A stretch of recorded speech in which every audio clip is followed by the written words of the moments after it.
Spolia I230701225B, page 6 of 562, 2%. Spolia 6 possible prologue.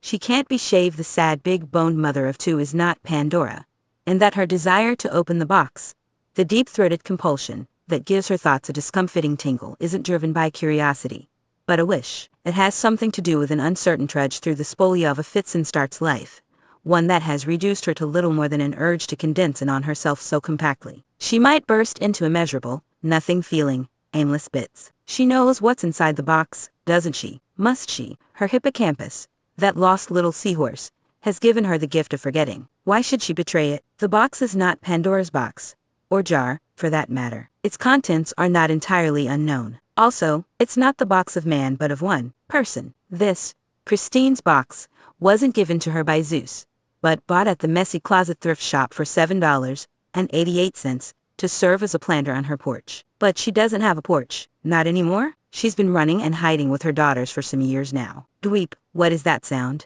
We know that sound. Once, or maybe several times, she dug the box up from its hiding place near the left fork of Bristlecone Creek. She'd sat on a boulder and held her face with long blackening fingers. Why should she open the box? There couldn't be anything in there she needed badly. She was surviving all right. She wasn't in shelter anymore.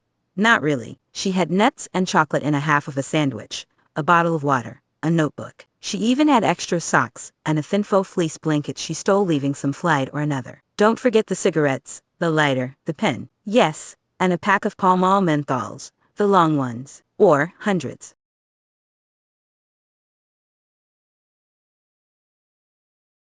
Spolia 7 and she hadn't opened it. The box. Curiosity kills the cat and so on. Now, in a late afternoon chill, under boughs of trees and surrounded by grasses, and thistles, and bluebells and clematis, she once again passes a jagged fingernail packed with earthy blood over. I prefer bloody earth packed with earthy blood. Thank you. Over the linen-like surface of the box, reckoning, and considers what to do with it. Dweep, she could take it home, douse it in stain remover, and scrub. She could put it in the apartment hall for someone to pick up.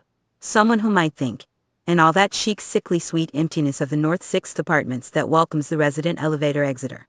Ooh, we could use a box. For a planter. For miscellaneous and useful forgotten things. For makeup palettes that, over the years, have colored one another a leveling and dusty mauve. And if no one took it, that seemingly innocent and empty box, the surly maintenance man would haul it to the dumpster, and she'd never know the difference. Dweep, she could still tell herself the preferred story, because stories of serendipity, however minor, have their own beating hearts and leathery wings. But she knows better. This particular box, not much larger than a boot box, but looking more like a small suitcase with its tarnished brass buckles, is full of stories, her stories, of survival, of death and life, of dumb mischief, despite it all, interruptions, ruptures, raptures, no one else can release them.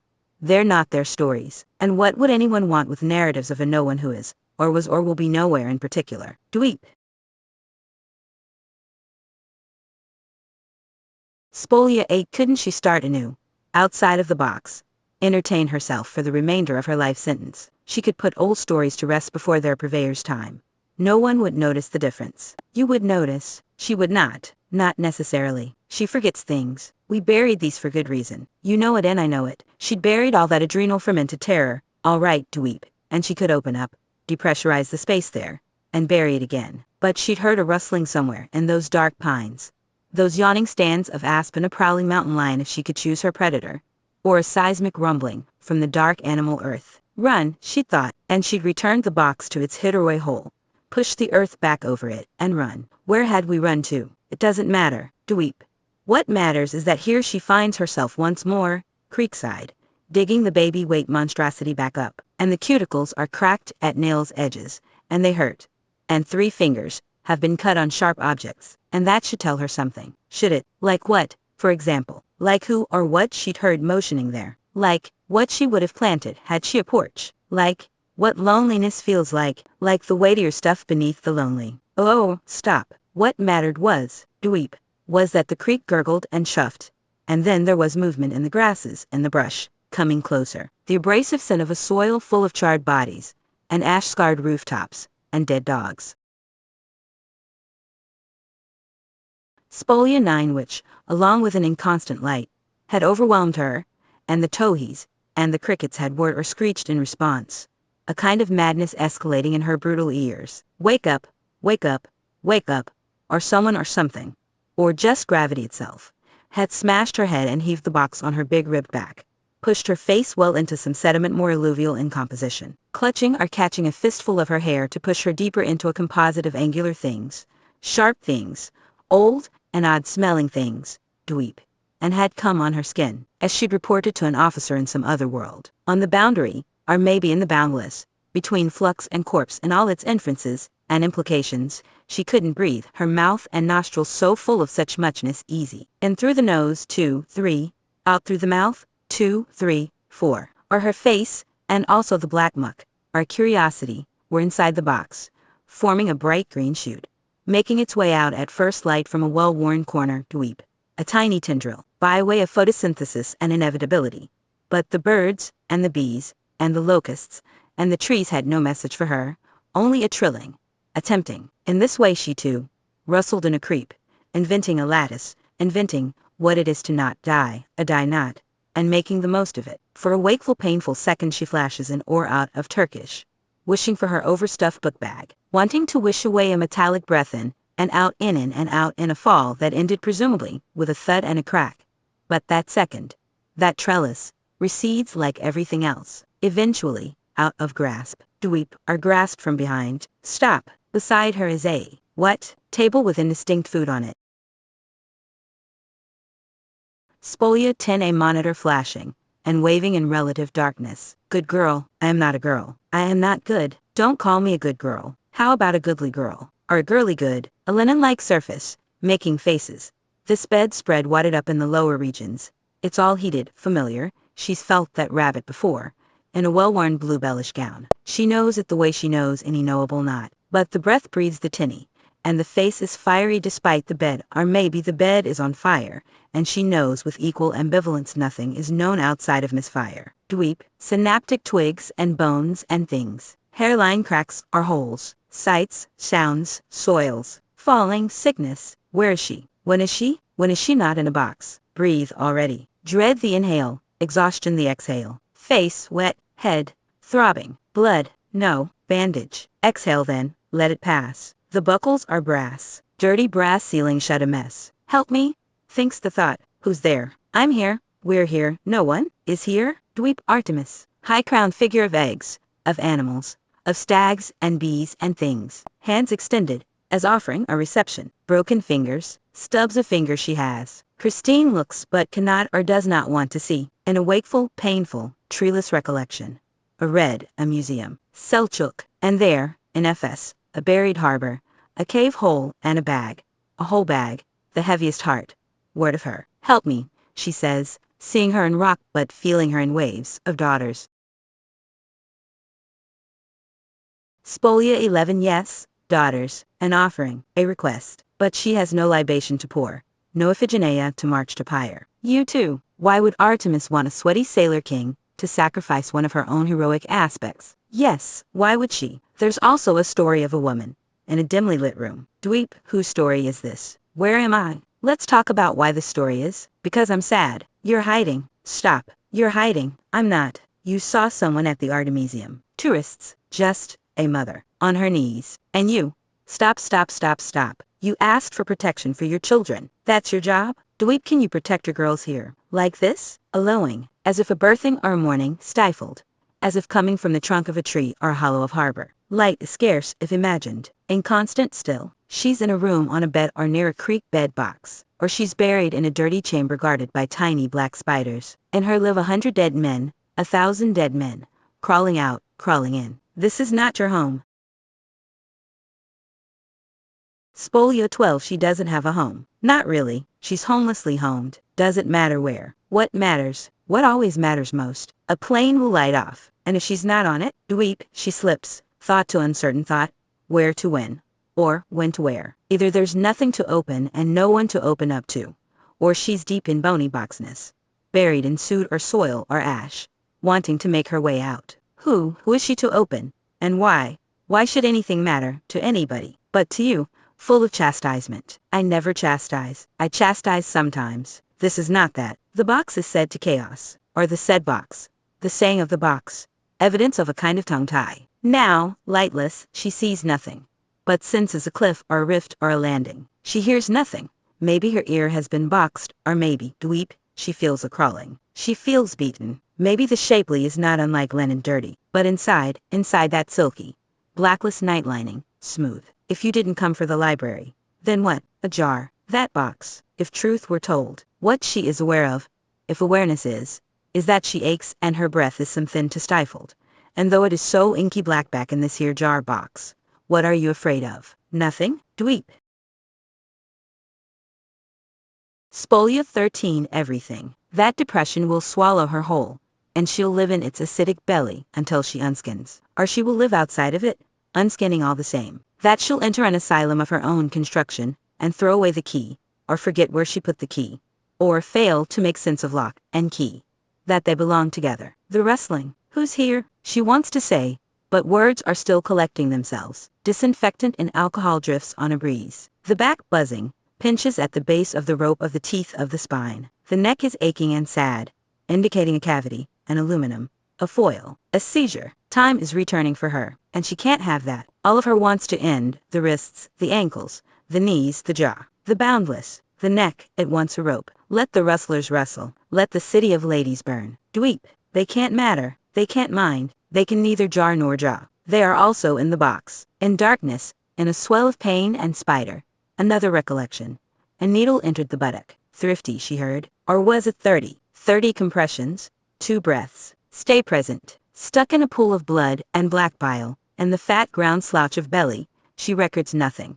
But she hears something. A chamber of crickets, a cat's yowl, a dog's bark. There is no shaving it, and it requires no shaving. Dweep, it requires only babies. Babies. Yes, follow that thought. A bursting light introduces a room, introduces a man holding papers, and a woman wearing blue rubber gloves. We'll have to get out of this here box, Christine says. Well, look who's talking. Spolia I230701225B, page 16 of 562, 4%. Actual prologue. Contain me, choose one small box, and remember its function. To contain. It must contain your world such that you can't lose it, since in all probability you will lose something of yourself, and depending on which part of yourself you misplace, you could forget the loss entirely. Consider whether you want that to happen. Really, consider it. Evidence from other such wandering suggests you may need to run for your life, or from it. By bus, or by train, or by plane. Find yourself hospitalized, embark on an unexpected side trail, for example, on a stranger's motorcycle, on a midnight foot tour of tunnels, or on a walk under a bridge with outdoor residents. It might entail a cornering, a talking your way out of this, or that dead end, a failure to talk, an awakening in a city with $1 and no place to stay, a getting home, complicated by the dreadful, the fantastic, the logistic. The box, in short, must also save you from yourself, though not necessarily by its contents. At the same time, evidence supports possibilities for good fortune, and the box must accommodate these, as well. A rare find on a rocky shore, that connects you to some history, or prehistory. A token of an unexpected mutual infatuation, that situates you firmly in your body. A phone number that puts you in touch with the answer to a question that's been burning in your esophagus for days, or weeks, or months. Or a receipt from an encounter with a part of the world that did not, for you, previously exist, but which evokes in you a glimpse of a life in which you'd prefer to live. In this, the contents of the box matter, but marginally. Unlikely spaces, however small, provide the possibility for something else. Something other? Spolia 17, and the box doesn't have to contain everything, because it must itself be contained in something that clips or zips or ties such that it will not leave your person. A fanny pack, an unobtrusive diagonal shoulder-to-hip contraption, a holster of sorts, something with an inside pocket for your passport, a readily accessible photo of your children, and for this, you'll want to mentally prepare an accompanying scene, a narrative with bodies and laughter and motherly adoration. To elicit empathy, or resonant memory signifying mother and aggressors, a small pack of tissues for wiping the butt, and a phone though, let's face it, the phone could become lost inside a bathroom, at a cash register, a coffee shop, and bills, paper money, and coins, for coin-operated bathrooms, street artists, and kids selling flowers or bottles of water, or pointing gathered fingers, toward their mouths or, in the States, panhandlers and addicts with burned hands and faces. Consider the outer opening of the box's bag, because experience tells you, you will fail to clip or clasp it shut a few or several times. The box serves as second-level protection and collection, but the box itself must fit tightly inside the cloth or leather to lessen the chances of the strut or the bolt, or the skip, or the odd twist that jostles it out. More than anything, it must be beautiful, a darling of thoughtful selection and compilation, like an unresolved question from which your mind can never wander too far away. Structural needs are simple, and you have options. Start with an oversized matchbox not too deep, a large mince tin, a jewelry gift box, or cell phone packaging. If you're more of a maker than a finder, you could build one that suits you, maybe with checkerboard or matting, new X-Acto blades, and an instrument for precise measurement. Google gift box templates, select images. Scroll. Remember, one must be honest with oneself when it comes to the box. Those who would stretch an imagined boundary to an ever-broadening and sundry collection of Spolia 18 necessities must set the physical limitation first. The imagination will insist on exhausting itself to set you free, though it plays little role in determining what it will free you from. So you must keep the possibilities in check. Your life might or might not depend on it. You will wander alone, after all, in another country without the luxury of fluency, or maybe even market. The box must matter to you deeply and personally, so that you won't lose or forget it. Adorn it. The collage must be a source of self and reminder of will to live and question. It must also suffice as souvenir, should you run out of money to take something home with you. At the least it must combine text, image, and hidden or codified reminders or numbers in the event you lose your senses and can't remember your credit card's PIN. For example, you'll need adhesive, most any kind of glue, tweezers, and a guitar pick or card for burnishing words and images flat on the surface. Covering, a paper bag, gift wrap paper, a musical composition, or a map for a base for the collage, unless you've chosen the box for its existing surfaces as background. Cutting tools, scissors and a new X-Acto knife. Images, a discarded magazine with evocative images, a children's or anatomy book, postcards, or a calendar. Anything in archival ink, language, an old literary journal to ensure your found text renders lush and varied sounds and unanticipated language or imagery. Alternatively, or in addition, a translation dictionary for critical phrases. Excuse me, please, thank you, nice to meet you. I am looking for a phone, a station, a pharmacy, a cafe. Select words and phrases or cut out many, and let them call for you one by one. Erasures too have a way of calling. Listen, particularly for Spolia 19, those that texturize the inclusions. Attempt uncomfortable degrees of randomness if you want to peek at what's really on your mind. Protective layer, Mod Podge, or Liquidex acrylic matte or gloss varnish and application brush to protect the surface in case of sweat, rain, or abrasion. No securing substance is a sure thing, but it could get you to the next thing. And if your plane leaves in the morning, and you haven't got any of that, consider careful application of clear tape over the collage. As for the box's contents, consider what you used the last time you felt purpose or pleasure. Beauty supplies, all miniature, or none at all. Lip gloss, foundation with SPF, one color suits all eyeshadow, mascara. Your very favorite pair of earrings. Food, it simply will not fit. A nicotine patch to curb your appetite and a Tic Tac or two to quench thirst. Hygiene, one no applicator, shrink-wrapped tampon, one disposable minted toothbrush with pick, one alcohol-soaked single-use towelette. Medicine, consider your body's shortcomings. For example, you mustn't seize anticonvulsant. You mustn't forget purpose, antidepressant. You must sometimes sleep, dopamine promoter to calm the legs. At times you mustn't sleep, caffeine. You mustn't dissolve into indefinite daydream paralysis. Amphetamine salts. You must metabolize thyroid. Your skin must allow you to move through the world unnoticed. Antihistamine cocktail. You must keep moving. Anti-inflammatory. Money, a bill and coins, a debit, credit card and ID card for bank withdrawals. Points of reference, a tiny map, screenshot, reduced size, print indicating dwelling place, and nearby bus stops, train stations, ATMs, and at least one place to sit and gather your thoughts, or charge a phone, e.g., a coffee shop or library. On the back of the map, write Spolia 20 phone numbers, friend, police, hospital, taxi, 2 business cards, 1 for noting, 1 for giving a note or number, a library pencil. Quick fix, a strong rubber band, a pre-threaded needle, a safety pin, and a band-aid. Weapon.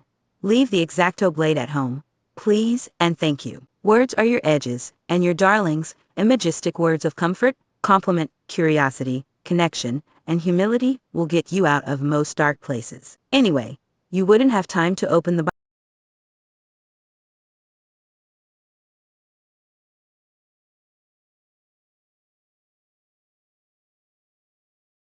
Spolia I230701225B, page 14 of 562, 3%. Spolia 14 idiomatic English, Turkish accent. Where are we? 30 chambers deep, Christine says. Where my dim dreaming life is wont to dwell. Or she says, imagine. A sun going down a jar. Try to make sense. If the dust were 1,000,000 times brighter than the sun, compared to the light of God, it is still darkness. They haven't read the Codex. They'll think you're a Christian zealot. But she feels only dry suffocation and a blind sight, and also a piercing faraway pain. A plain blight. Christine, Codex. Man, ne deity. Woman, Codex deity Sanorum. You can't possibly, a hollow, a lift, a loft, from earthy sightlessness to blankets of stars to ambulance. Woman. We saw activity on the EG. You can take the report to your doctor. How do you feel? Something forcing something up and out of the throat it bites. Animal uterus rising. Christine, please no. Letfin, in excess of reason, in absence of inquiry. She looks, carefully now, squintingly. Their heads are not receiving the sounds. The hand nevertheless pushes Christine's hair away from her eyes. Strand stick release. Damp. Woman. Hey, you will come home soon. We need information. Do you understand? I need a telephone number. Can you tell me your telephone number? Or you can say parents' telephone number? Have you friends in Selçuk? In Turkey? Yes. The lining is smooth and unnumbered. Well kept. And clean, she imagines, though she can't see it, quite. What with the biting and the burning? Can she feel it? The number. Spolia 15 She who. Absence of. Yak mu. Christine asks. A blood pool. Dark earth. Poolishness. Varmi. Bur. Iki. Udiarisa cisadilla, she says, wondering. Where's the 4? What happened to 4? Head. Hurting. We will talk later, says the nice woman, and doctor and nurse, or doctor and doctor, or nurse and nurse. They look at each other. Oddly, the woman touches Christine's shoulder. She grasps the woman's hand and hears herself saying, she's confusing me. They are all so confused. Fingers, smiles, memory, fingers sliding out or in, tracing, saying, Bur, Iki, Udiarisa cisadilla. There is no dart, not anymore. The door shuts. Dweep, heart rate, is normal. Is it normal? You hear that? It's the call to prayer. It's morning. Dweep. Or somewhere someone takes one look at the room, at her gown, at the lights, at the IV and the monitor, and says, say, or in silence, say, is this any way for the mother of your daughters to die?